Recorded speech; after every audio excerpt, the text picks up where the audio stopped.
Introducing aged copper. Aged copper is a traditional patina, but is a concentrated traditional patina, which means it needs to be diluted with distilled water. Now, aged copper is kind of an open kind of description, but in this case it's going to give us a brown patina on bronze, brass, and copper. We'll start with 50% aged copper, and then we'll use 50% distilled water.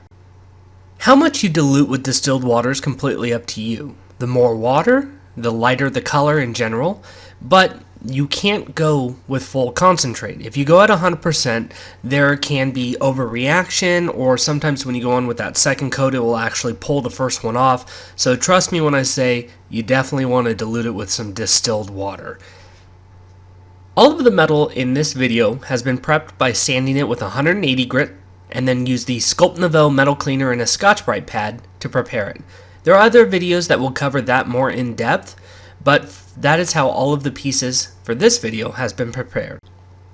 Oftentimes we'll get asked if distilled water is required when thinning a patina, and the answer is yes. If we use tap water or well water or another source, we do risk contamination just because some other sources of water will have contaminants such as chlorine or maybe salt or all sorts of different things that can interfere with patinas. So we found going with distilled water helps keep it so we kind of can track the variables going on in this.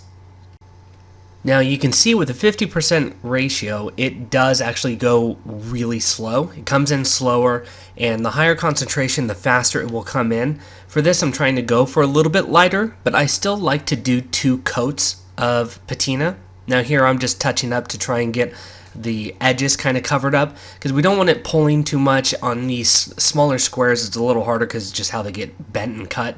So I try and just keep the edges wet a little bit while we're getting the reaction.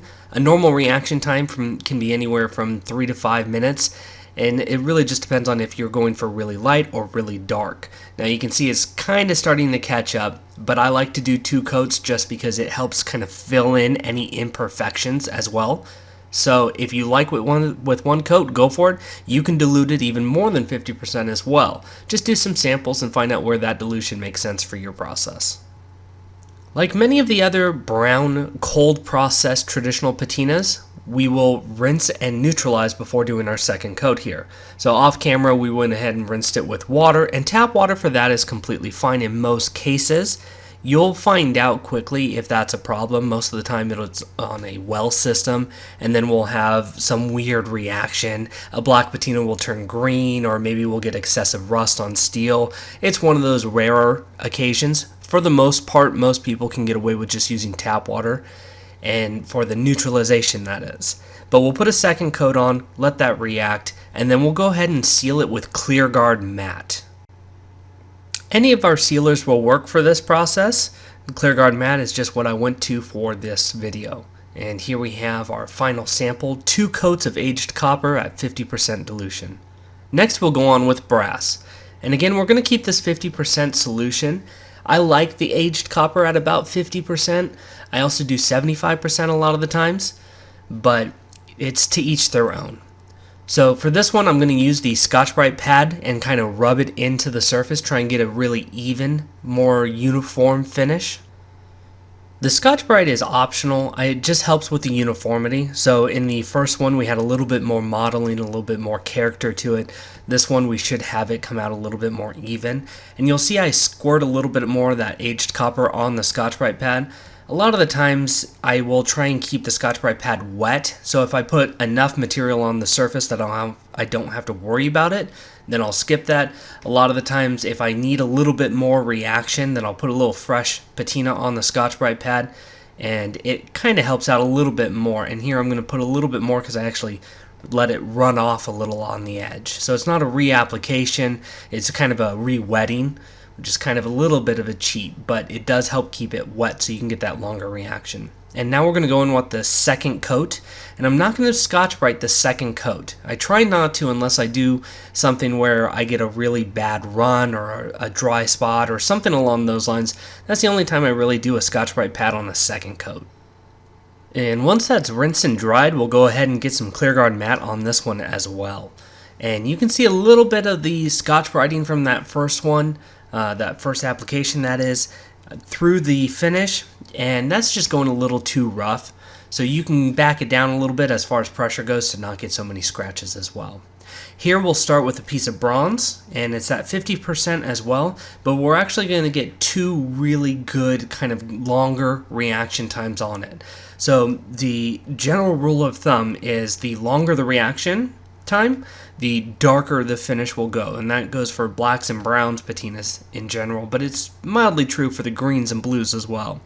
So for this one, we kind of went to that later portion of that 5 minutes, still adhering to the two coats, and I'm not going to show the second coat because it's very similar. We're not even Scotchbriting on this first one. When aiming for a longer reaction time, just make sure it doesn't dry. That's the important part. If it dries, then it'll start causing a secondary reaction. But here we have two good long coats of aged copper on bronze. So it can range from that really light to that really dark finish. And here we have a 20% bath of aged copper. Bath patinas are a very interesting and very cool kind of part that we don't talk a lot about. Many of the patinas can be used as a bath. It's really just a matter of figuring out which one does for your application. So here I just have a Tupperware container, and I took a little brass cutout that somebody sent us and went ahead and put it into the bath. Now, some important things you should know about baths. They need to be diluted a lot more than if you were spraying it on. And not all of the patinas will work as a bath. So like I said, aged copper does. There are many who that do, but some of them don't. Some of them need that more air with the spray on, and they just chemically they don't work out as well. So in this case, we do have a bath, and we almost inverted the numbers in most cases, right? So a lot of the times we're doing a 75% concentrate solution, and here we've reversed that to doing a 20% concentration, and that's pretty normal when doing a bath. And this one seemed to just give off a whole bunch of bubbles, and it was making it so I couldn't see what was going on. So I decided just to scoop it out with a plastic spoon, just so I could see the metal a little bit better, and I can see that my cleaning wasn't perfect. And the cool thing about the bath is it happens so slowly that a lot of the times you can see it and fix it and do something about it. So in this case, I'm just going to Scotchbrite it and clean off kind of the areas that are not reacting as well. Many times I'll decide to actually just remove the piece out. In this case, I'm just going to do it right there in there. The hard part about doing this too often is it will muddy and kind of cloud and just get your bath really disgusting. So it's kind of a trade-off. It works completely fine doing this, but again, you can see already the bath is starting to turn a darker color, and that's pretty normal. But it was just one little mark, and I wasn't going to reuse the bath, so I went ahead and just decided to Scotchbrite it right in there. Otherwise, if this was something, say I was going to use it in a production, and I was going to try and use the bath multiple times before replenishing it, then I would have taken the piece out, rinsed it off, Scotchbrited it clean, and then put it back into the bath, just so we don't contaminate it. After a few minutes of bath, we wash it, dry it, and now we're going to go ahead and put ClearGuard Satin on this one. And all the other clear coats will work, as I stated. Matte or satin, it's just a difference in sheen, so whether you want it shiny or not. And here we have our aged copper from the bath with a nice satin sheen on it. Aged copper is available at www.sculptnouveau.com or by calling us at 760-432-8242.